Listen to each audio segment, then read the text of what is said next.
días, queridos hermanos, aquí estamos nuevamente juntos en la presencia del Señor, unidos para la meditación de la palabra de Dios. Un saludo grande, un beso, un abrazo fuerte para todos ustedes. Hace tanto tiempo que no nos podemos ver físicamente, pero mis cariños para todos los hermanos de la iglesia. Vamos a meditar en esta mañana en la carta de Primera Juan. Ustedes saben que allí el escritor hace una serie de repeticiones, de afirmaciones acerca de las realidades espirituales que él trata de explayar en la carta. Y he titulado nuestra meditación, nuestro sermón, el conocimiento de realidades espirituales. Así que vamos a ir viendo algunos textos que nos van a echar luz acerca de las grandes bases de nuestra fe, tomadas de la carta de Primera Juan. Comenzamos a hacer un hilo conductor en este tema que vamos a ir compartiendo juntos y vamos a leer en primer lugar el primer punto, Primera Juan, capítulo 5, verso 20, pero el primer punto a desarrollar es que sabemos que el Hijo de Dios ha venido. El apóstol aquí resalta que Cristo vino a este mundo, que se encarnó, y esta es una de las grandes bases teológicas, la encarnación de Cristo. Y vemos allí en 1 Juan capítulo 5, verso 20, que dice así la Escritura: pero sabemos que el Hijo de Dios ha venido y nos ha dado entendimiento para conocer al que es verdadero, y estamos en el verdadero, en su Hijo Jesucristo. Y qué bueno es afirmar esta doctrina principal que sostenemos y que creemos firmemente, que Cristo vino al mundo. Se encarnó, nació como uno de nosotros, por medio de aquella muchacha, jovencita, María. La sombra del Altísimo cubrió a esta muchacha y concibió por el Espíritu Santo, y su nacimiento fue sobrenatural. Y se encarnó, se hizo uno de nosotros. Primer punto a desarrollar, la encarnación de Cristo. Sabemos, dice el apóstol, que el Hijo de Dios ha venido. Y bueno, Él se tuvo que sujetar al tiempo, se tuvo que sujetar al espacio, tuvo que tomar una forma humana en su encarnación, y vino. Y Juan también dice: vimos su gloria como el unigénito del Padre, lleno de gracia y verdad. Único, sin igual, la encarnación de nuestro Señor Jesucristo. Pero dice el texto que nos ha dado entendimiento para conocer a Dios. Es esta la tarea de Cristo aquí en la tierra. Vino a revelar, a mostrar, a declarar la voluntad de Dios su Padre. Vino con un plan específico, vino en subordinación a la voluntad del Padre, vino a cumplir la voluntad del Padre, vino a salvar a la humanidad. Y Él nos ha dado entendimiento para conocer a Dios el Padre. Todo aquel que conoce al Hijo, conoce al Padre. La Escritura nos enseña esto también. Si conocemos al Hijo, podemos conocer al Padre en profundidad también, porque el Hijo ha revelado a su Padre.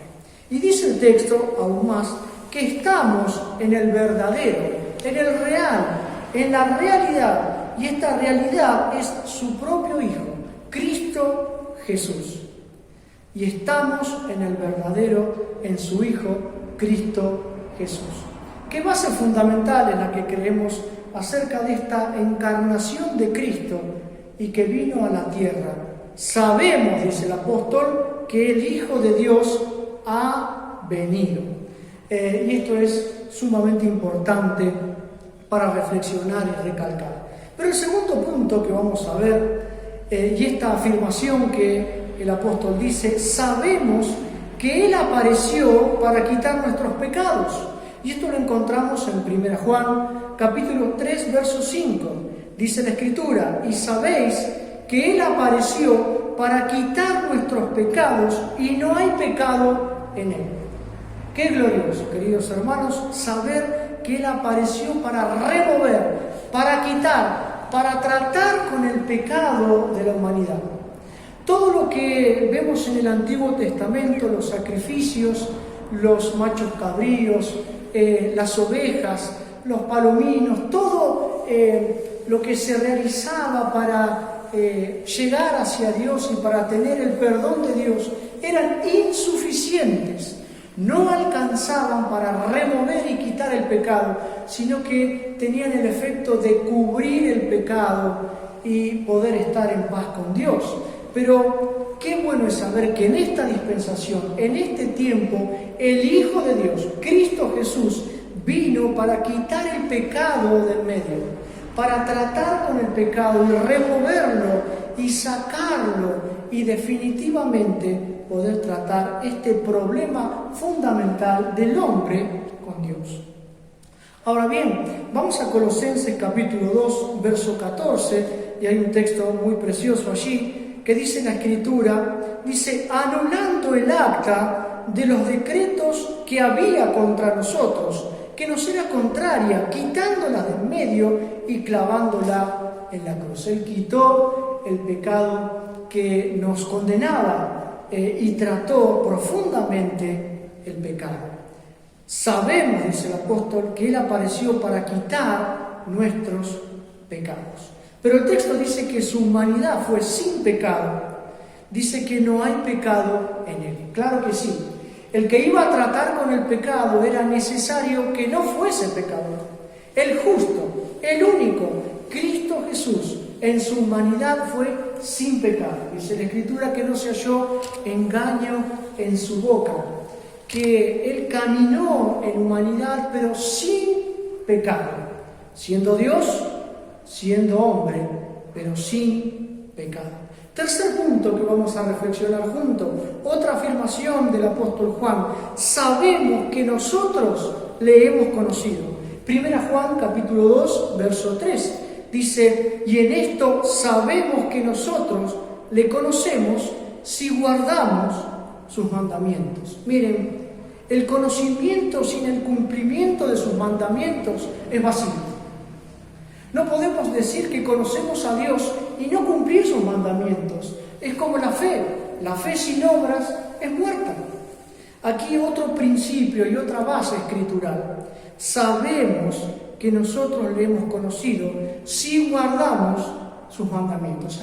Aquí hay un condicionante y es una evidencia del creyente frente al conocimiento que ha adquirido.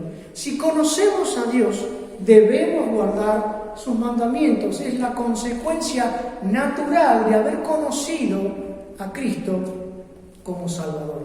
La evidencia de nuestro conocimiento y de nuestra salvación debe ser guardar sus mandamientos y caminar en la voluntad de Dios. Otra afirmación del apóstol, sabemos que nosotros le hemos conocido.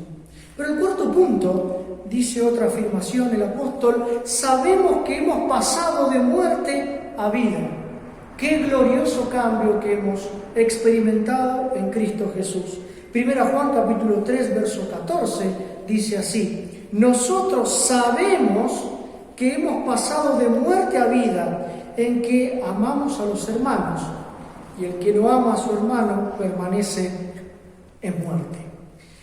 Otra afirmación, nosotros sabemos que hemos pasado de muerte a vida. Esto nos habla de la regeneración que ha hecho Dios en nuestra vida. Él nos ha cambiado de estado. Estábamos en un estado de perdición, de enemistad con Dios. Estábamos lejos, con las espaldas frente a Dios, pero Él ha cambiado nuestro estado espiritual y nos ha puesto en la luz, nos ha salvado. Hemos tenido un cambio espiritual, un cambio de estado. Íbamos rumbo al infierno y ahora vamos rumbo a la gloria, rumbo a la eternidad. Y la evidencia de este cambio también es que debemos amar a los hermanos. No podemos decir que conocemos a Dios y que hemos pasado de muerte a vida si no practicamos, si no vivimos en amor. Dice 1 Corintios capítulo 13 que venimos a ser un címbalo que retiñe si no tenemos amor. Quinto punto, otra afirmación del apóstol dice: sabemos que somos de Dios. 1 Juan capítulo 5 verso 19. Sabemos que somos de Dios y el mundo entero está bajo el maligno. Qué contraste, ¿no? Sabemos que somos de Dios y el mundo está bajo el maligno. Qué dos veredas totalmente opuestas. Miren, las almas están bien salvadas o bien perdidas. No hay términos medios para Dios. O estamos salvados en Cristo o estamos perdidos rumbo a la condenación. Y aquí vemos esta afirmación contundente en la palabra de Dios. Sabemos que somos de Dios y el mundo entero está bajo el maligno. Es obvio que el mundo, el sistema, camina y se maneja bajo la influencia de Satanás, el enemigo de nuestras almas. Es importante saber que somos de Dios, somos de Él, le pertenecemos a Él y nada podrá separarnos del amor de Dios que es en Cristo Jesús, Señor nuestro. El apóstol lo da como una afirmación: sabemos, no hay duda, no hay lugar a duda, sabemos que somos de Dios, sabemos que somos de Dios. Ahora bien, el sexto punto, otra afirmación, en 1 Juan capítulo 5, verso 18, dice que sabemos que cualquiera que es nacido de Dios no peca. Dice el texto: sabemos que todo aquel que ha nacido de Dios no practica el pecado, pues aquel que fue engendrado por Dios le guarda y el maligno no le toca. Otra afirmación hermosa en la Escritura. Esto nos habla del nuevo nacimiento. Somos nacidos espiritualmente, no de la carne, no de obra humana, sino de Dios. Dios ha sido el agente para cambiar nuestra vida. Hemos sido renacidos a una esperanza viva. Cristo en nosotros, la esperanza de gloria. Él es nuestro y nosotros somos de Él. Esto nos habla de un nuevo nacimiento. Sabemos que todo aquel que ha nacido de Dios no practica el pecado. ¿Qué quiere decir? ¿Que nunca vamos a pecar? No. Es que el pecado no debe ser una constante, una práctica continua en nuestra vida. Aquel que ha recibido la luz espiritual y la salvación de Dios se aleja del pecado, se aparta del pecado, renuncia al pecado para vivir una vida agradable a nuestro Dios. Y esto nos habla indudablemente de vivir una vida de santidad experimental. Tenemos una santidad posicional que es en Dios. Somos santos porque Él es santo, o debemos ser santos porque Él es santo, pero esta santidad que tenemos en Él, apartados para Él, solamente para Él, pero debemos también vivir en santidad. Y esto nos habla de ser cada día como Él es. Vivir en santidad. No debemos practicar el pecado. No debe ser nuestra constante. Debe ser un accidente en nuestra vida y no una práctica. El apóstol lo afirma contundentemente. Sabemos que cualquiera que es nacido de Dios no practica el pecado. Pero el séptimo punto dice: sabemos que Él permanece en nosotros. Gloriosa esperanza y gloriosa seguridad de salvación que tiene el creyente, el Hijo de Dios. 1 Juan, capítulo 5, verso 20, dice: pero sabemos que el Hijo de Dios ha venido y nos ha dado entendimiento para conocer al que es verdadero, y estamos en el verdadero, su Hijo Jesucristo. Miren, Romanos capítulo 8, verso 16, dice que el Espíritu mismo da testimonio a nuestro espíritu que somos hijos de Dios. El Hijo de Dios sabe que le pertenece a Cristo y disfruta esta bendición tan grande. Estamos seguros en Él. Romanos capítulo 8 dice: ¿quién acusará a los escogidos de Dios? Dios es el que justifica. ¿Quién puede apartarnos del amor de Dios? Ni la muerte, ni la desnudez, ni el hambre, ni la pobreza, nada puede separarnos del amor de Dios que es en Cristo Jesús. Estamos en Él y estamos seguros en Él. Gloria a Dios, porque no depende de nosotros, depende de Dios. Estamos en Él y estamos en sus manos. Pero el octavo punto dice, sabemos que Él nos oye en cualquier cosa que pidamos. Y esto nos habla del andar diario del creyente, de tener comunión con Dios a través de la oración. Este medio que nos ha dejado y que debemos ejercitarnos cada día. Es un ejercicio espiritual. Si tenés el don de fe, ¿cómo lo vas a ejercitar? Orando. No hay otra forma de ejercitar el don de fe, sino es orando y clamando a Dios, golpeando las puertas del cielo, la misma presencia del Señor, y poniendo la fe en aquel que puede responder y hacer posible las cosas imposibles. Sabemos que Él nos oye en cualquier cosa que pidamos. Lo maravilloso es que Él nos oye. Él está atento a nuestras necesidades. Él tiene el oído presto, está atento. No es alguien ajeno a nuestras necesidades. Está atento, tiene la atención, tiene todo el tiempo, podríamos decir así, puesto en nosotros para atendernos. Él nos oye. Gloriosa esperanza. Qué feo es cuando nadie nos oye, ¿no? Y cuando hablamos y nadie nos escucha. Es terrible. Y tenemos que decir, ¿me escuchás o entendés? Pero Dios no es así. Dios nos oye cuando vamos a Él en oración y pedimos y clamamos. Pero en segundo lugar, en el mismo texto, en la parte B, dice algo también sumamente importante el apóstol. Otra afirmación. Sabemos que tenemos las peticiones que le hubiéramos hecho o que le hayamos hecho, dice el texto. Ahora bien, no todas las peticiones que hagamos van a ser cumplidas por Dios. ¿Por qué? Porque hay un condicionante. Es de acuerdo a su voluntad. Y eso lo encontramos en el texto que precede al verso 15.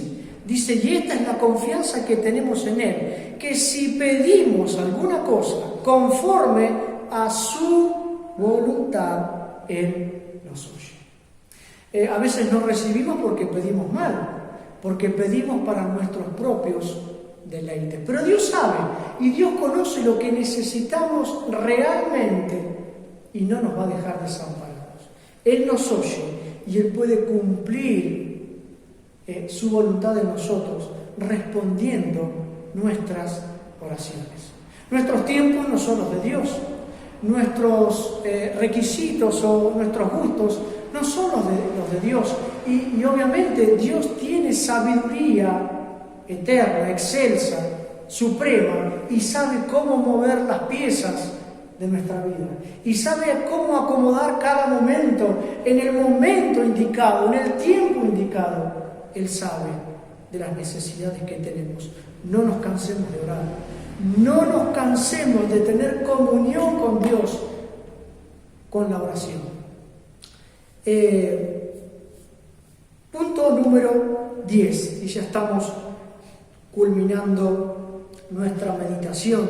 Otra afirmación que encontramos en 1 Juan capítulo 3, verso 2. Sabemos que cuando Él apareciere, seremos como semejantes a Él. ¡Ay, qué gloriosa esperanza! Mi corazón se llena de alegría y de gozo saber que un día, no muy lejano, queridos hermanos, vamos a estar con Él. Y que cuando Él se aparezca o se manifieste, como dice 1 Juan 3:2, dice, amados, ahora somos hijos de Dios.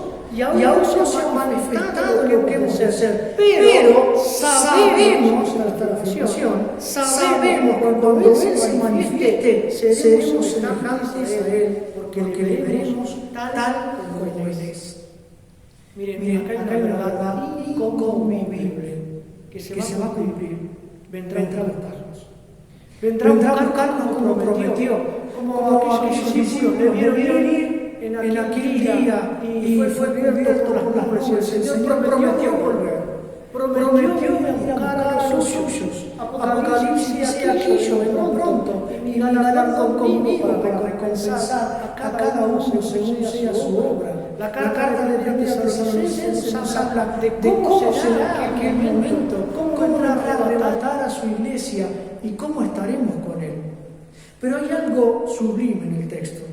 Dice que seremos semejantes a él, no iguales a él, semejantes a él. ¿Por qué? Porque él es Dios. Él es eterno, es el único, es singular, sin igual.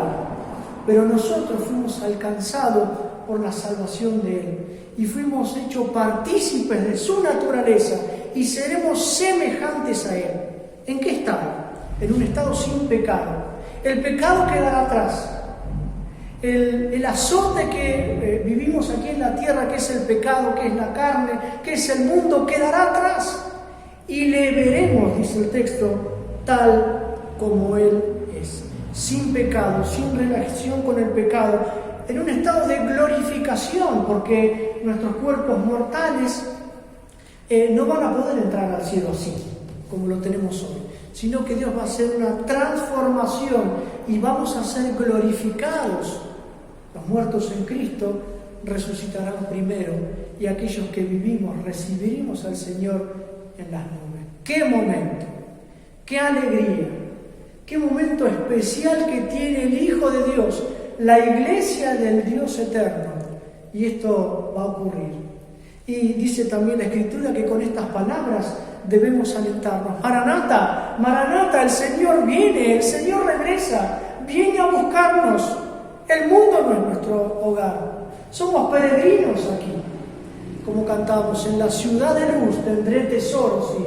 Eterno resplandor, por siempre gozaré, y la vida mundana jamás desearé. Todo quedará atrás. Y lo más bello que dice el texto, le veremos. Qué hermoso es cuando extrañamos a alguien, ¿no? Queremos ver el rostro, queremos verle físicamente. Esto se va a cumplir y nuestras miradas se cruzarán. Nuestras miradas se cruzarán con la mirada del Señor Jesús y le veremos sus marcas en las manos, en los pies, veremos su rostro, aquel que fue levantado entre cielo y tierra. Le veremos a Él, gloriosa esperanza que tiene el creyente. Queridos hermanos, estamos terminando, pero yo quería que estas afirmaciones, que estas realidades espirituales que vemos en la carta de 1 Juan sean apropiadas a la vida, que sean nuestras, que las podamos vivir con libertad espiritual, con alegría, con gozo, porque somos de Dios. Sabemos, dice el apóstol, estas afirmaciones que nos dan confianza y que afirman nuestra fe en estos momentos difíciles que estamos viviendo. Sabemos que somos de Dios. Vivamos, queridos hermanos, de acuerdo a este conocimiento de las realidades espirituales. No nos perdamos el privilegio de vivir con Dios.